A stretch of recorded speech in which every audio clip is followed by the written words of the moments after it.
আমার সাথে যদি আপনার বেজে যায় তাহলে বাংলাদেশে দুইটা শ্রেণী গঠন হবে। একটা আমার পক্ষে কথা বলবে, একটা আপনার পক্ষে কথা বলবে। এই পক্ষে মারামারি করবে, কিন্তু একজনকেও দেখলাম না, কেউ বলে নাই যে অমুক পক্ষে না, অমুক পক্ষে না, দলিল যেদিকে আমরা সেদিকে যাব, এটা কেউ বলে নাই। তো যার কারণে ব্যক্তিকেন্দ্রিক ইসলাম হওয়ার কারণে আজ শিক্ষিত সমাজ আমাদের উপর বিরক্ত হয়েছে। এবং আমরা যদি আবার ফিরে এসে আল ওয়াসাতিয়া ওয়াল ইতিদাল মূল স্ট্রিমে চলে আসি, ইনশাআল্লাহ আমাদের এই পবিত্র ধর্ম ইসলাম নিয়ে ষড়যন্ত্র করার কোনো সুযোগ তাদের হবে না। আমার লাস্ট পয়েন্ট, চতুর্থ, এই যে এনজিওদের ষড়যন্ত্র, এটা মোকাবেলায় আমরা চারদিকে এগাতে পারি। একটি প্রশাসনিকভাবে, যেহেতু সরকার গভর্নমেন্ট ঘোষণা করেছে রাঙ্গামাটি, বান্দরবন এবং খাগড়াছড়ি অঞ্চলকে মায়ানমার স্টেট করে স্টেন একটা উপজাতি করার ষড়যন্ত্র চলছে। আপনি জানেন এই বাংলার রমণী বললে এই উপজাতিদের যেই অবস্থান তথা খাগড়াছড়ি, রাঙ্গামাটি বান্দরবনকে বলা হয়। এবং সেখানে যে মুসলিম বাঙালিরা আছে তারা খুবই কষ্টের মধ্যে আছে। আপনি যদি সাজেক যান, সেখানে যদি কারো সাথে কথা বলেন, যাদের দোকান আছে, তারা আপনাকে বলবে উপজাতিদের মধ্যে দুই শ্রেণী, একটা ভদ্র, একটা অভদ্র। এই অভদ্রদের মধ্যে 4টা গ্রুপকে প্রতি বছর আমাদের বাঙালি মুসলমানদের দোকান থেকে চাঁদা দিতে হয়, এবং প্রত্যেক দিন যে জিনিসগুলো ক্রয় করে এটার উপর আলাদা ভ্যাট ওদেরকে দিতে হয়। তাহলে আপনি বাংলাদেশের থেকেও, বাংলার নাগরিক হওয়ার পরেও এই বাংলার জমিনে পরাধীন হয়ে আছেন। সচেতন নাগরিক সমাজের আয়োজনে আজকের এই মহতি এনজিওদের দেশ ও ধর্মবিরোধী অপতৎপরতা প্রতিরোধে এই আন্তর্জাতিক সমাবেশে উপস্থিত হযরত উলামায়ে কেরাম, আপনাদেরকে আমার পক্ষ থেকে আন্তরিক মোবারকবাদ জানাচ্ছি। আসলে আমি আসার পর যেই বক্তব্যগুলো শ্রবণ করেছি, এতে আমরা ভারাক্রান্ত হৃদয় নিয়ে বলতে হয় যে এই দেশ মুসলমানের দেশ, এই দেশ শাহজালাল শাহপরাণ 360 আউলিয়ার দেশ। আজ এই দেশে মুসলিম বিরোধী ষড়যন্ত্রে যখন লিপ্ত হয়ে গেছে, তখন আমরা অসহায় হয়ে গেছি, এটাই বলতে হয়। তবে এই নিরাশার মাঝে আমি আশার বাণী দেখছি। রব্বুল আলামিন বলছেন, লা তাহিনু ওয়ালা তাহজানু ওয়া আনতুমুল আ'লাউনা ইন কুনতুম মুমিনিন। আল্লাহ বলে, টেনশন করো না এবং পেরেশানও হইও না। যদি তোমার বক্ষে ঈমান থাকে, কোনো ক্ষেপণাস্ত্র, কোনো ষড়যন্ত্র তোমাকে দমিয়ে রাখতে পারবে না। আমি আল্লাহর পক্ষ থেকে অবশ্যই বিজয় চলে আসবে। এবং আল্লাহ এটাও বলেছেন, ক্বালাল্লাযীনা ইয়াযুন্নুনা আন্নাহুম মুলাকুল্লাহ কাম মিন ফিয়াতিন কালিলাতিন গালাবাত ফিয়াতান কাসীরাতাম বিইজনিল্লাহ। যারা বিশ্বাস করে আমাদের সাথে আল্লাহর মোলাকাত হবে, তারা অবশ্যই এটাই বলবে, যত বড় দলই হোক, ছোট দল মাঝে মাঝে বিজয়ী হয় আল্লাহর হুকুমে।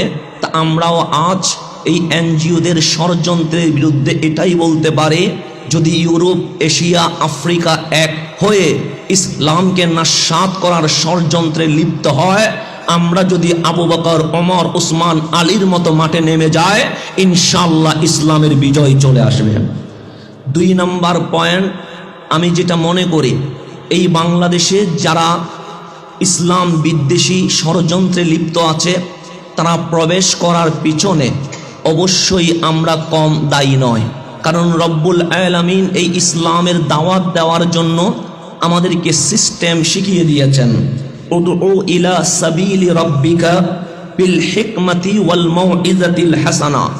আজ আমরা যদি দেখায়, করোনা মহামারী থেকে এই পর্যন্ত যারা নাস্তিক হয়েছে, এরা নাস্তিক হওয়ার পিছনে অন্য কেউ দায়ী নয়, আমাদের মতো বক্তারাই দায়ী আছে। কারণ অযৌক্তিক, অবৈজ্ঞানিক, কোরআন সুন্নাহ বিরোধী বক্তব্যের কারণে অনেক জ্ঞানী শিক্ষিত সমাজ আজ ইসলাম থেকে দূরে সরে গেছে। তাই আমার প্রস্তাব হচ্ছে, যদি আমরা রব্বুল আলামিনের নির্দেশিত হুকুম মোতাবেক হিকমা এবং ভালো উপদেশের মাধ্যমে ইসলামের প্রচার করি, তাহলে আমার ইসলাম সম্পর্কে বিরোধ মন্তব্য করার কোনো সুযোগ নাই। 3 নম্বর, যেটা আজ পার্বত্য অঞ্চলে যারা খ্রিস্টান ধর্মে দীক্ষিত হচ্ছে, আমি দেখলাম তারা জন্মগত মুসলমান কিন্তু শিক্ষাগত মুসলমান নয়। এই শিক্ষা না থাকার কারণে 500 টাকার কাছে বিক্রি হয়ে যাচ্ছে। কিন্তু আমাদের ইসলামের ইতিহাস তো বিক্রি হওয়ার নয়।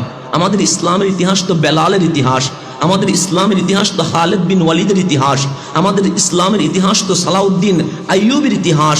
এটা তো ইসলামের জন্য রক্ত দেওয়ার ইতিহাস। কিন্তু এখানে বিক্রি হয় কেমনে? তখন বুঝলাম যারা জন্মগত মুসলমান, শিক্ষাগত মুসলিম নয়, তারাই 500, 1000 অথবা গড় বাড়ি চাকরির কাছে বিক্রি হয়ে যাচ্ছে। তাই আমাদের ওলামাই কারামকে যেই জিনিসটা করতে হবে, বর্তমান বাংলাদেশে আমি দুটো জিনিস দেখতে পাচ্ছি যেটি মূল স্ট্রিম থেকে সরে গেছে। যেমন আমরা বলি আল ওয়াসাতিয়া ওয়াল ইতিদাল, অর্থাৎ মধ্যম পন্থা অবলম্বন করা। এখান থেকে যদি উপরে উঠে যায় সেটা হবে অতিরঞ্জিত, এবং এই অতিরঞ্জিত যারা করে তাদের কারণে ইসলামে ভণ্ডামির প্রবেশ ঘটেছে। আপনি যদি দেখেন এই যে মূল স্ট্রিম থেকে সরে গিয়ে আজকে নারী পুরুষের অবাধ মেলামেশা এবং মাজার কেন্দ্রিক যে সিজদা ভণ্ডামি, এটা অতিরঞ্জিত করার কারণে। আরেকটা হচ্ছে আল ওয়াসাতিয়া ওয়াল ইতিদাল, এই মধ্যম পন্থা থেকে যখন নিচে নেমে গেছে তখন উগ্রবাদ খারেজিয়তের আবির্ভাব ঘটেছে। তাই আজ মুসলিম উম্মাহ যদি ইফরাত তাফরিদ বাদ দিয়ে আল ওয়াসাতিয়া ওয়াল ইতিদাল, সাহাবায়ে کرام, আহলে বাইত রাসূল, তাবিঈন, তবে তাবিঈন, ইমাম বুখারী, ইমাম মুসলিম, ইমাম গজ্জালি, মহিউদ্দিন ইবনুল আরবি, ইমাম নাসাই, ইমাম তিরমিজি, এইভাবে করে শুরু করে মহিউদ্দিন ইবনুল আরবি হয়ে, শাহ ওলিউল্লাহ মুহাদ্দিস দেলভি হয়ে, শাহ জালাল হয়ে, যাদের মাধ্যমে এই ইসলাম এসেছে, আমরা যদি তাদের দিকে ফিরে যাই, তাদের ইসলাম ছিল আল্লাহ এবং রসুল কেন্দ্রিক, আর আমাদের ইসলাম হয়ে গেছে ব্যক্তি কেন্দ্রিক। আপনি যদি তাকান, আমার সাথে যদি আপনার বেজে যায়, তাহলে বাংলাদেশে দুইটা শ্রেণী গঠন হবে। একটা আমার পক্ষে কথা বলবে, একটা আপনার পক্ষে কথা বলবে। এই পক্ষে মারামারি করবে। কিন্তু একজনকেও দেখলাম না, কেউ বলে নাই যে অমুক পক্ষে না, অমুক পক্ষে না, দলিল যেদিকে আমরা সেদিকে যাব, এটা কেউ বলে নাই। যার কারণে ব্যক্তিকেন্দ্রিক ইসলাম হওয়ার কারণে আজ শিক্ষিত সমাজ আমাদের উপর বিরক্ত হয়েছে।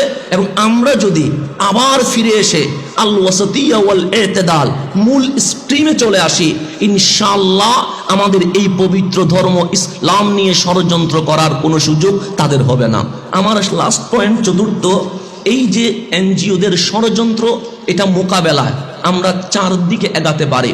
একটি প্রশাসনিকভাবে, যেহেতু সরকার গভর্নমেন্ট ঘোষণা করেছে রাঙ্গামাটি, বান্দরবন এবং খাগড়াছড়ি অঞ্চলকে মায়ানমার স্টেট করে স্টেন একটা উপজাতি করার ষড়যন্ত্র চলছে। আপনি জানেন এই বাংলার রমণী বললে এই উপজাতিদের যেই অবস্থান তথা খাগড়াছড়ি, রাঙ্গামাটি, বান্দরবনকে বলা হয়। এবং সেখানে যে মুসলিম বাঙালিরা আছে তারা খুবই কষ্টের মধ্যে আছে। আপনি যদি সাজেক যান, সেখানে যদি কারো সাথে কথা বলেন, যাদের দোকান আছে, তারা আপনাকে বলবে উপজাতিদের মধ্যে দুই শ্রেণী, একটা ভদ্র, একটা অভদ্র। এই অভদ্রদের মধ্যে 4টা গ্রুপকে প্রতি বছর আমাদের বাঙালি মুসলমানদের দোকান থেকে চাঁদা দিতে হয়, এবং প্রত্যেক দিন যে জিনিসগুলো ক্রয় করে এটার উপর আলাদা ভ্যাট ওদেরকে দিতে হয়। তাহলে আপনি বাংলাদেশের থেকেও, বাংলার নাগরিক হওয়ার পরেও এই বাংলার জমিনে পরাধীন হয়ে আছেন।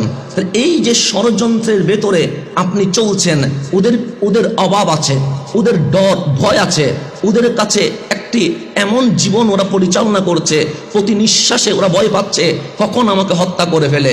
যার কারণে ওরা নিরাপদ আশ্রয়ের জন্য খ্রিস্টান মিশনারিদের আশ্রয় স্থলে চলে যাচ্ছে। তাহলে আমাদের মুসলিম কমিউনিটি করে আমরাও যদি আমাদের মুসলিম ভাইদের পাশে দাঁড়ায়, তাহলে ইনশাআল্লাহ এই মুসলমানরা একটা আশ্রয়স্থল পাবে। এবং ওদের কারণে আমি মনে করি অসংখ্য বিধর্মী ইসলামের ছায়াতলে চলে আসবে। এটা হচ্ছে প্রশাসনিক, আরেকটা হচ্ছে ব্যক্তিগত, আরেকটা হচ্ছে দলীয়গত। আজকে আমার ভালো লাগছে যে আমাদের মতাদর্শের ভিন্নতা থাকলেও আজকে যারা এসে গেছি তারা একমাত্র ইসলামের জন্য এসেছি, আল্লাহ এবং রসুলের জন্য এসেছি। তাহলে এই ইসলাম যদি ঠিক আবার আল্লাহ এবং রসুল কেন্দ্রিক হয়ে যায়, ইনশাআল্লাহ কোনো অপতৎপরতা বাংলাদেশে সফল হবে না। সবাইকে ধন্যবাদ জানিয়ে এখানেই বিদায় নিচ্ছি। আসসালামু আলাইকুম ওয়া রাহমাতুল্লাহ।